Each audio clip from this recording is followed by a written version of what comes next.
Nerdrotic.com. We have a bit of an ExoZone story here for Nerdrotic Daily. What's the ExoZone? It's a live stream I do with my good friend Dictor Van Doomcock from the Overlord DVD channel. It's a paranormal show. Check it out.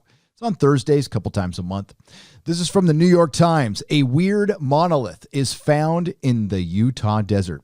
A team surveying bighorn sheep for Utah's wildlife agency found the strange object 10 to 12 feet tall, embedded in the ground in a remote part of Red Rock country. It's probably art, officials said. And I agree with that because you can see clear rivets.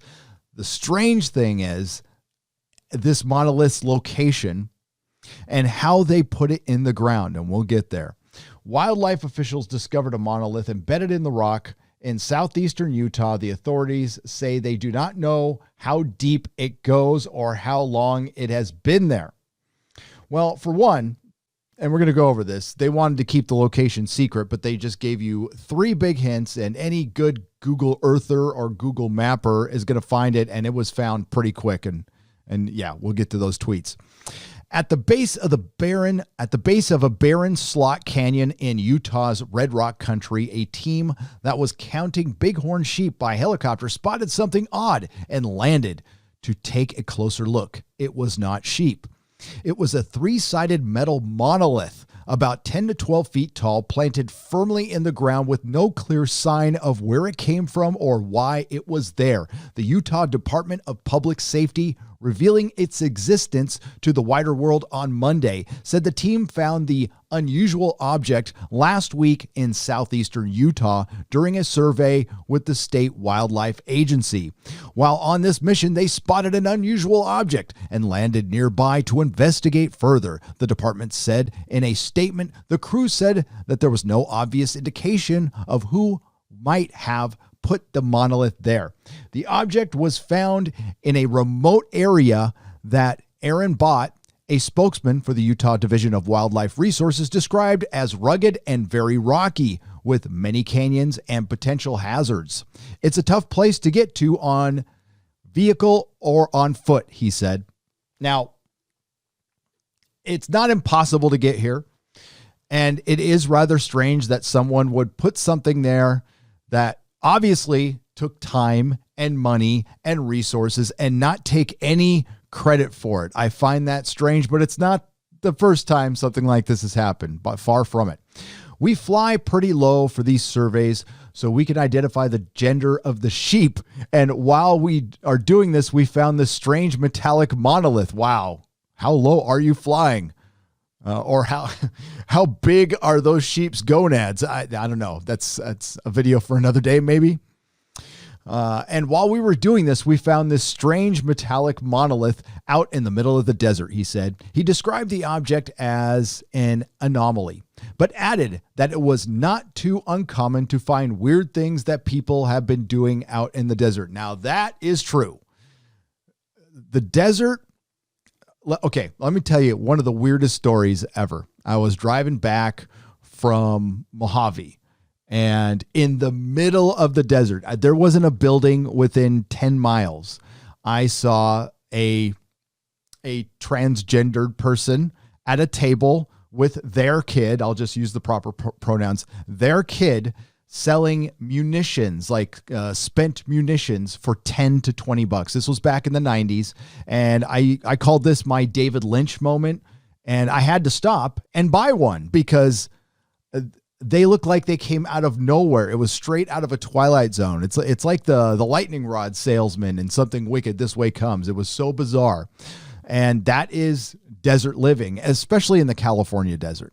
They also mentioned that whoever put it there required power tools because it's embedded in the rock, and they would have to take a giant vehicle out there. And while there are roads close, they said it would be incredibly difficult. Well, it didn't take Twitter very long to find it. Here is the Google Earth image. Here's the original, of course, and there is the monolith from 2016.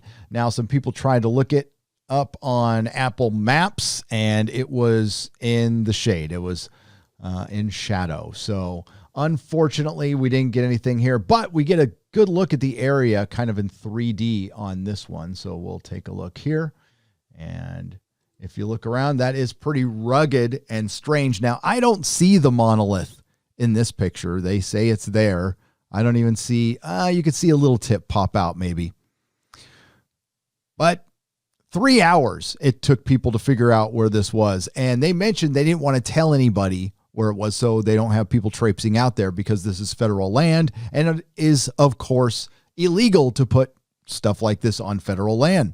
In the photos and videos taken by team members and released by the department, the survey crew can be seen descending into the alcove toward the object. Okay, the intrepid explorers go down to investigate the alien life form. A crew member jokes in one of the videos, "Who does this kind of stuff?" Not to burst anybody's bubble, but this could be a McCracken. John McCracken, who passed away in 2011, but he did do stuff like this. Or maybe his brother, Phil McCracken. I'm not sure.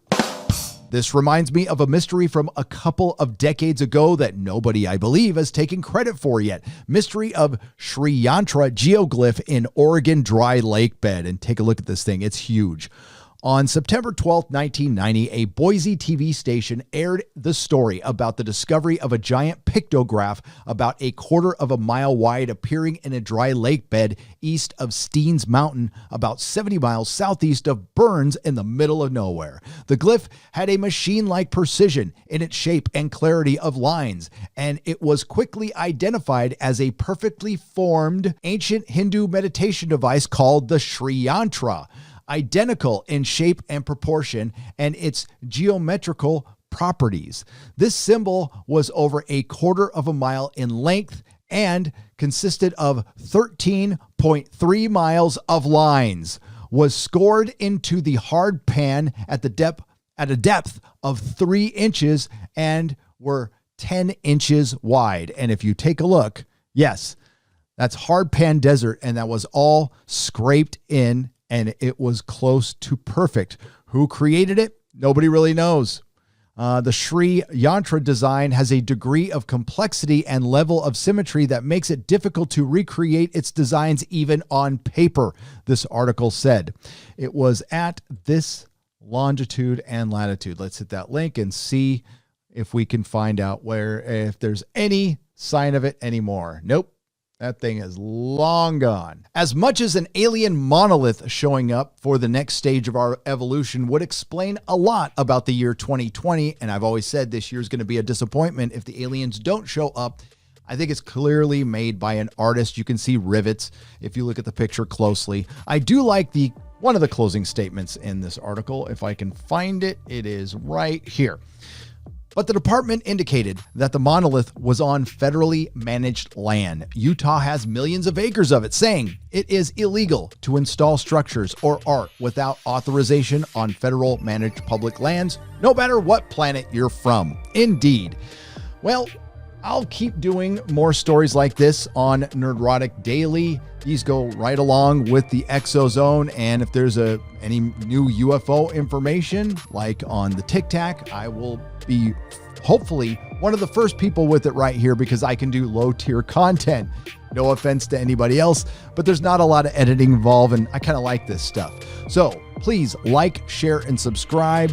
I work on this channel with the great Pierry Chan. He does all of the brilliant editing on it, and I'm just here babbling, which again makes things nice. So have a great day. I'll see you in the next video. Nerdrotic.com.